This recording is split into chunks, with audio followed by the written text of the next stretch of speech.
Hello guys, कैसे हो आप सभी। तो एक अभी आजकल थोड़ा सा न्यूज़ में हिंदी और अदर लैंग्वेज के ऊपर थोड़ा डिस्कशन चल रहा है, बहस चल रही है। साउथ और नॉर्थ या फिर पूरे इंडिया के लैंग्वेज के उसके ऊपर कि ऑफिशियल लैंग्वेज का क्या है, ऑफिशियल लैंग्वेज क्या है हमारी। तो उसके ऊपर थोड़ा सा डिस्कस करते हैं। तो हिंदी एज ऑफिशियल लैंग्वेज हमारा चेक करते हैं कि भाई स्टेटस है क्या हिंदी का ना। तो स्टेटस क्या है हिंदी का कि आर्टिकल जो 343 ऑफ कॉन्स्टिट्यूशन है वो बोलता है कि official language of union shall be Hindi in Devanagari script. ठीक है, जो ऑफिशियल लैंग्वेज है ना जो हमारे यूनियन इंडिया की है वो हिंदी होनी चाहिए देवनागरी स्क्रिप्ट। और उसके बाद उसने क्या बोलता है कि international form of Indian numeral will be used for official purpose.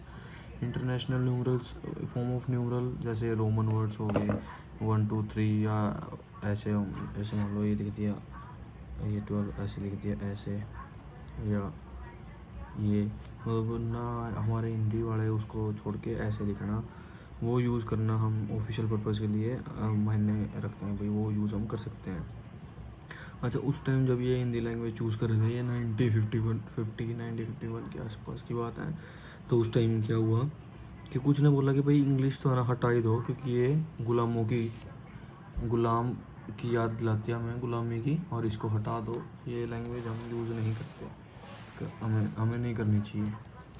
तो कुछ ने बोला कि भाई इंग्लिश एंस्लेवमेंट की भाषा है, उसको हम नहीं पसंद करेंगे, इसको हटा दो। कुछ ने बोला कि भाई संस्कृत एज ऑफिशियल लैंग्वेज आप यूज़ करो।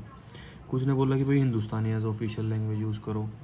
कुछ ने बोला कि भाई use of Roman script, Devanagari script, words and numerals और इंटरनेशनल न्यूमरल्स। कोई बोल रहे थे कि भाई रोमन स्क्रिप्ट यूज़ कर लो, कोई बोलता है कि भाई देवनागरी स्क्रिप्ट यूज़ कर लो, किसमें, वर्ड्स और न्यूमरल्स में, और कोई बोलता है भाई इंटरनेशनल न्यूमरल्स यूज़ कर लो। ये डिमांड थी उस टाइम की। तो उसके बाद डिसाइड क्या किया गया कि कॉन्स्टिट्यूशन ना, कॉन्स्टिट्यूशन ने सिर्फ ये बोल दिया कि कॉन्स्टिट्यूशन ने बोल दिया कि भाई कॉन्स्टिट्यूशन लैंग्वेज को सिर्फ एक ऑफिशियल लैंग्वेज का नाम दे देगा, और इंग्लिश कंटिन्यू यूज़ करेंगे हम 15 साल के लिए। कि भाई हम एक नाम दे दिया भाई ऑफिशियल लैंग्वेज, ये ऑफिशियल लैंग्वेज को speak, the constitution will speak of an official language and English would continue for 15 years to use. उस टाइम के लिए बोल देगा भाई 15 साल तक हम इंग्लिश से ही सेंट्रल स्टेट के जो डिसीजन लिए जाएंगे या कोई भी बात होगी वो हम उसी के थ्रू यूज़ करेंगे, इंग्लिश लैंग्वेज के थ्रू। उसके बाद उसने क्या बोला कि 15 साल के बाद पार्लियामेंट में by law decide on use of English and use of Devanagari form of numbers for specified purpose. तो उसने बोल दिया उसके बाद कि भाई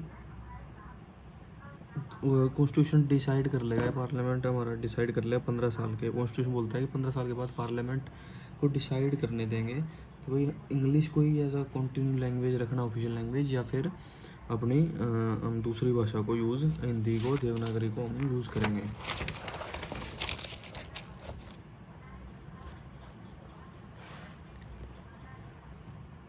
तो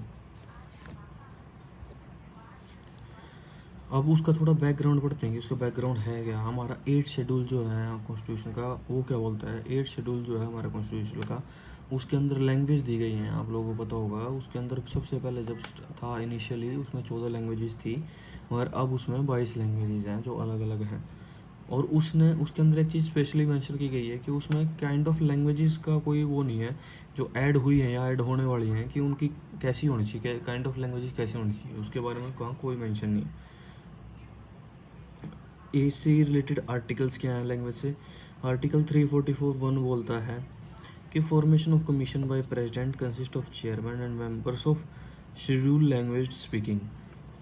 ऐसे फॉर्मेशन ऑफ कमीशन बनाया जाएगा प्रेसिडेंट के द्वारा, किनका, एक चेयरमैन का और members of representing schedule language speaking persons, जो मतलब रिप्रेजेंट कर रहे होंगे शेड्यूल लैंग्वेज स्पीकिंग को, उनके एक मेंबर, एक कमीशन बिठाया जाएगा। उस पर्पज़ क्या है कमीशन का, to progressive use of Hindi for official purpose. भाई हम ना हिंदी को प्रोग्रेसिवली यूज़ करें और इंग्लिश के यूज़ को हम बंद कर दें, उसके लिए ये बनाया गया था। उस 344 आर्टिकल ये बोलता है। उसके बाद 351 आर्टिकल, उसने क्या बोलता है कि हमारे सेंट्रल गवर्नमेंट की ड्यूटी है प्रमोट करना हिंदी को, all languages included in the schedule. Hindi और जितने भी लैंग्वेज इसमें यूज़ की गई हैं उनको प्रमोट करना किसकी ड्यूटी है, हमारे सेंट्रल गवर्नमेंट को, सेंट्रल गवर्नमेंट की। ऑफिशियल लैंग्वेज एक्ट आया अच्छा 1963 में।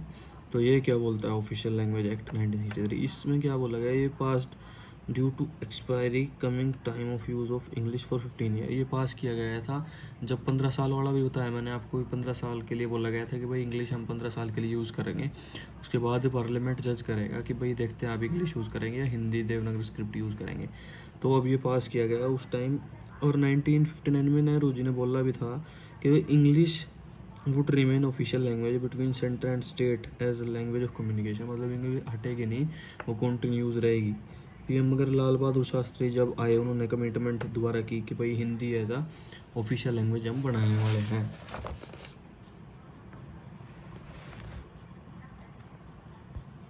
ठीक है जी। तो उस टाइम फिर दिक्कत क्या हुई, जो अब तमिलनाडु उस टाइम था मद्रास, उसको डर हुआ कि भाई अब आगे जितने भी पब्लिक सर्विस कमीशन के पेपर होंगे वो हिंदी लैंग्वेज में होंगे और वहाँ के लोगों को हिंदी लैंग्वेज आती नहीं, ना के बराबर है। तो उनको ये डर हुआ कि हमारे बच्चे या हम लोग आगे कभी गवर्नमेंट जॉब में आएंगे ही नहीं, और जिसकी वजह से वहाँ प्रोटेस्ट हुआ। तमिलनाडु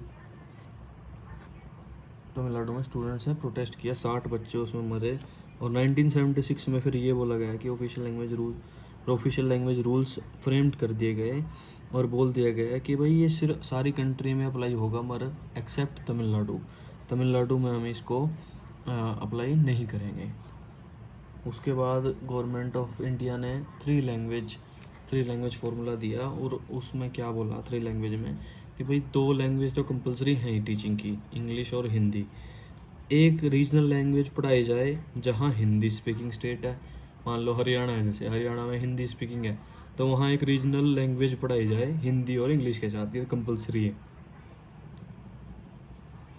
ऐसे ही इंग्लिश और हिंदी के साथ साथ एक ऑफिशियल लैंग्वेज पढ़ाई जाए non in the speaking state में। जो non in the speaking state जैसे साउथ की स्टेट्स हैं लगभग, उनमें नॉन हिंदी है तो वहाँ वन ऑफिशियल लैंग्वेज भी पढ़ाई जाए इंग्लिश और हिंदी के साथ। मगर ऐसा प्रैक्टिकली अभी तक भी नहीं होता है। एक्चुअल में हिंदी जहाँ ऑफिशियल लैंग्वेज है वहाँ तीसरी कोई लैंग्वेज नहीं पढ़ाते, और जहाँ हिंदी नहीं बोलते वहाँ तमिलनाडु स्टेट ये भी बोलती है कि भाई जिसको सीखनी है अपने आप सीखो, हमें इससे कोई मतलब नहीं।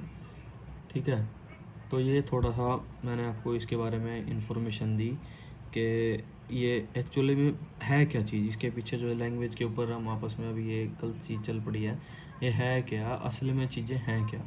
ठीक है, तो होप सो आप लोगों को अच्छा लगा हो। Thank you guys.